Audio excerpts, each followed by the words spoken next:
untuk terlibat menjadi calon, saya melihat sebagai panggilan untuk turun tangan, untuk terlibat, untuk ikut melunasi itu.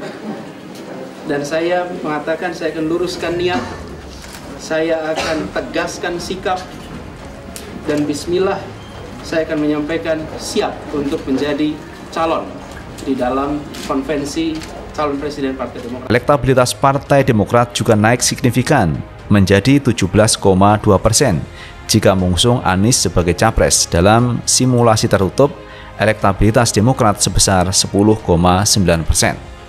Berarti ada kenaikan sekitar 7% teman-teman bila mengusung Anies Baswedan dari Partai Demokrat. Saya sebagai ketua umum partai politik tentu punya kepentingan untuk bisa saling berkomunikasi dengan baik, sekaligus memberikan moral support satu sama lain, misalnya menghadapi krisis, dan tentunya berbicara tentang berbagai suku bangsaan. Tapi kalau kemudian dilihat oleh publik bahwa ini sebuah upaya untuk saling meningkatkan elektabilitas, ya sah-sah saja. Ini kan ruang umum ya, yang juga masyarakat punya hak untuk membangun persepsinya begitu. Puan Maharani, kemudian Anies AHY, Ganjar Erlangga. Wow, ini menjadi seru teman-teman. 3 calon presiden yang akan maju di 2024. Itu peta politik saat ini teman-teman. Wacana 3 poros kekuatan untuk maju di 2024. Tetapi waktu berjalan mungkin ada perubahan. Bisa jadi nanti head to head 2 pasang calon presiden, misalkan Pak Anies AHY kemudian Prabowo Puan Maharani. Ini menjadi lebih seru di 2024 nanti. Terbaik PDI Perjuangan. Nah, kalau insya Allah kita bisa menang hat-trick ketiga kali, harusnya orang tersebut adalah orang yang memang betul-betul paling tidak pernah ikut berjuang, pernah memperhatikan partai, dan ikut berdarah-darah dalam membangun PDI Perjuangan selama ini. Saya lebih suka kalau kampanye presidennya itu melalui sosial media, tidak kaku seperti memasang baliho atau poster-poster. Dan yang jelas tidak muluk-muluk, karena saya rasa anak muda sekarang sudah cukup pintar untuk membedakan mana yang realistis dan mana yang mengada-ada. Dia menyebutkan kalau AHY bersanding dengan Anies, Anies bersanding dengan AHY, ini bisa mengalahkan suara Prabowo Puan. Saya kenal Mas Anies juga sudah lama. Orang mungkin taunya, wah, dalam satu kontestasi pemilihan gubernur Jakarta 2017 lalu. Sebetulnya, sejak saya masih di tentara, Mas Anies dulu sebagai rektor ya, seorang akademisi, juga cukup sering berdiskusi, tampil dalam berbagai forum yang sama. Sekarang masih terlalu dini, terlalu prematur. Saya merasa belum pas untuk berbicara sejauh itu. Anies untuk bisa lebih mengoptimalkan potensi kemampuan yang dimilikinya. Dari apa yang abang pahamin, dia belum keluarkan itu semua. Jadi kalau skornya 10, Anies baru keluarkan baru 5. Dan 5 lagi dimiliki Anies.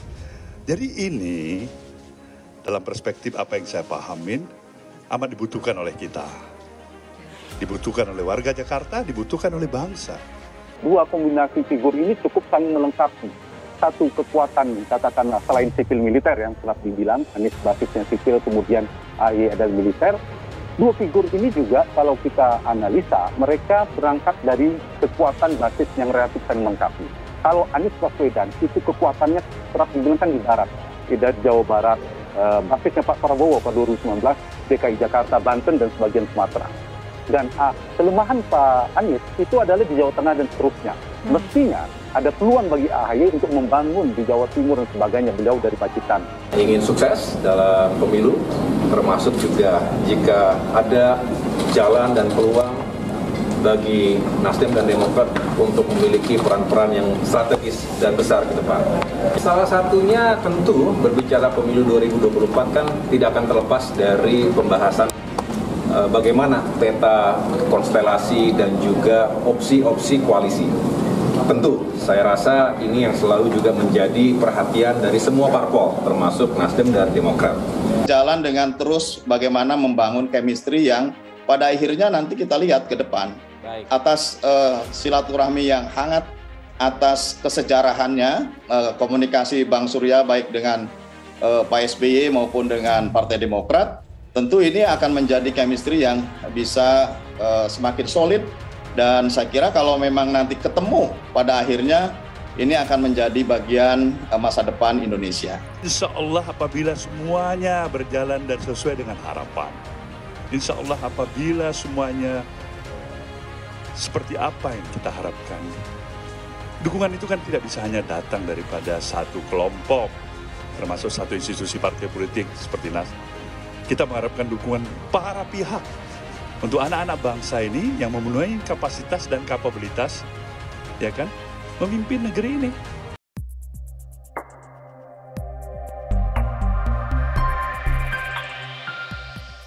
Bursa Pilpres 2024 masih terus menjadi perbincangan hingga saat ini. Beberapa nama seperti Gubernur DKI Jakarta Anies Baswedan dan Ketua Umum Partai Demokrat Agus Harimurti Yudhoyono, AHY, digadang-gadang bakal masuk ke dalam Bursa Pilpres 2024. Berdasarkan lembaga survei independen, LSI, terdapat pasangan potensial di pemilu 2024, duet Anies Baswedan dan AHY rupanya menjadi yang paling diinginkan rakyat. Hal tersebut berdasarkan sejumlah simulasi yang telah dilakukan. Menyoroti hal itu, pengamat politik Zaki Mubarak menilai duet Anies AHY lebih jelas dukungan parpolnya. Setidaknya sampai saat ini Partai Nasdem 9% dan PKS 8,2% masih solid ke Anies, ujar Zaki. Zaki menambahkan, AHY punya dukungan dari Partai Demokrat mencapai 7,8%. Ini menggenapi total suara, yakni 25% jika ketiganya berkoalisi. Jelasnya, menurut Zaki, pasangan ini sudah memenuhi ketentuan untuk maju. Hanya saja, ada tantangan yang harus dihadapi. Yang menjadi tantangan ialah apakah Anies mampu menjaga elektabilitasnya setelah lengser dari Gubernur DKI Jakarta pada Oktober tahun 2022. Kata Zaki, Partai Demokrat menyatakan tidak menutup kemungkinan mereka mengusung Gubernur DKI Jakarta Anies Baswedan bersama Ketua Umum mereka, Agus Harimurti Yudhoyono, AHY, pada pemilihan Presiden 2024.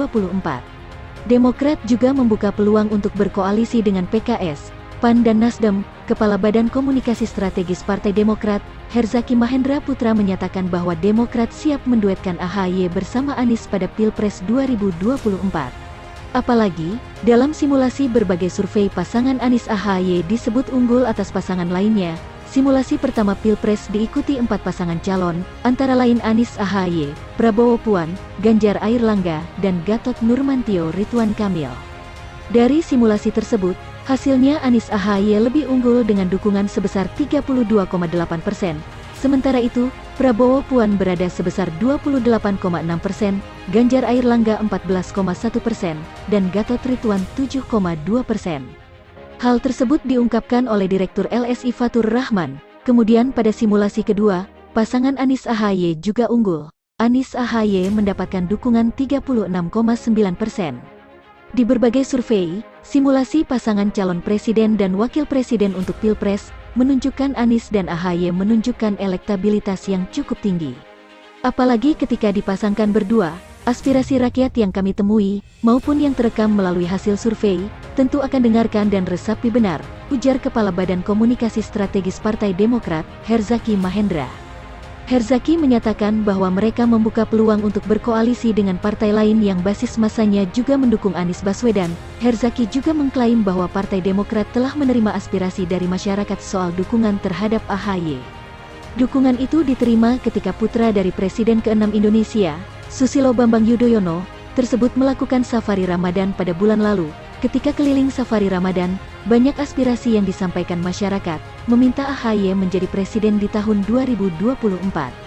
Dari Pati, Jepara, Kudus, Garut, Tasikmalaya, Ciamis, Cirebon, sampai ke Lumajang, Jember dan Banyuwangi, dari Aceh ke Bima, NTB, tentunya ini aspirasi yang perlu kita dengarkan dan resapi benar-benar, kata dia. Ada harapan yang kaut kepada Ketua Umum Partai Demokrat, AHY, untuk melakukan perubahan di kepemimpinan nasional selanjutnya. Kendati demikian, membangun koalisi untuk Pilpres 2024 tentu tidak mudah. Demokrat terus menjalin komunikasi dan silaturahmi dengan berbagai tokoh bangsa dan pemimpin partai politik lainnya.